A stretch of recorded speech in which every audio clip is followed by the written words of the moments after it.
Ich habe erwartet, dass mir das Studium bessere Einblicke in wirtschaftliche Zusammenhänge gibt.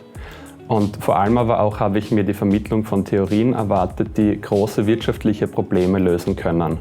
Zum Beispiel, wie man Armut bekämpfen kann, den Klimawandel verhindern kann und so weiter. Außerdem hat mich die damals erst kürzlich überstandene Finanzkrise sehr interessiert und dabei erhoffte ich mir detaillierte Antworten, wie es überhaupt dazu kommen konnte.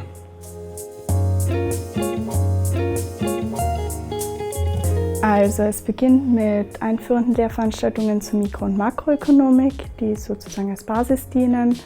In der Mikroökonomik geht es darum, dass man sich das Ganze auf der Ebene der einzelnen Individuen anschaut, also beispielsweise wie Produzenten ihre Entscheidungen treffen und dasselbe bei Konsumenten. Dann auf der Makroebene schaut man sich das Ganze für nationale bzw. dann auch auf internationaler Ebene an. Hinzu kommt dann noch die Mathematik, am Anfang die Wirtschaftsmathematik, im zweiten Semester dann die Statistik und später kommt dann die Ökonometrie. Also Mathematik begleitet einen durch das ganze Studium. Die spezielleren Themenbereiche sind dann die Wirtschaftspolitik und im Weiteren die Ökonomik des öffentlichen Sektors. Also zum Beispiel wo wir Steuern brauchen, welche Steuern, wo der Staat eingreifen sollte und wo besser nicht.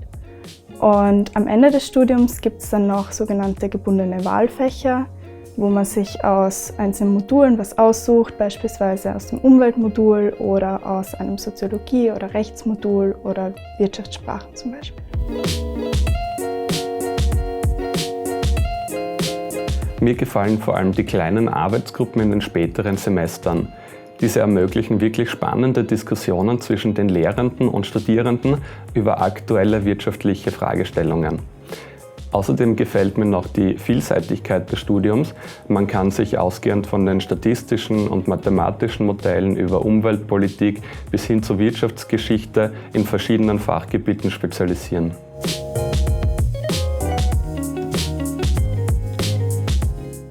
Also es gibt nicht wirklich einen prägenden Moment, aber es gibt einige Momente, in denen ich für mich gemerkt habe, dass es das richtige Studium ist. Das war beispielsweise bei Vorträgen auf der Uni, aber auch extern und auch in der Diskussion mit Freunden, Familie oder mit Studienkollegen, wo ich das Gefühl hatte, wirklich die Zusammenhänge zu verstehen und wirklich was mitgenommen zu haben aus dem Studium.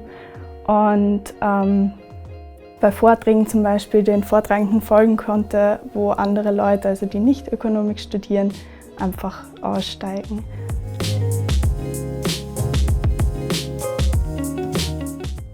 Ich hätte gern gewusst, dass es eine Anmeldewoche gibt, in der man sich zu Lehrveranstaltungen anmeldet und die schon vor Semesterbeginn ist.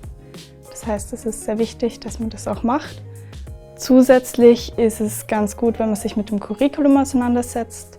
Und es gibt ein paar Voraussetzungsketten im Economics-Studium und das ist gut, dass man dann später nicht plötzlich ansteht, weil man eine Voraussetzung nicht erfüllt und dann eine Lehrveranstaltung nicht machen kann. Genau. Vor allem die Mathematik- und Statistikkurse zu Beginn des Studiums.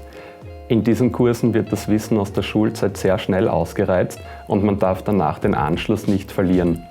Sind die Grundkenntnisse aber einmal gefestigt, macht es dann richtig Spaß, diese auch auf wirtschaftliche Problemstellungen anwenden zu können.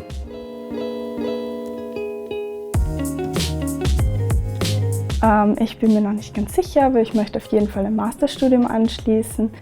Aber mal schauen, wo und was es dann genau werden wird. Interessieren würde mich was speziell mit Fokus auf Umwelt und Nachhaltigkeit.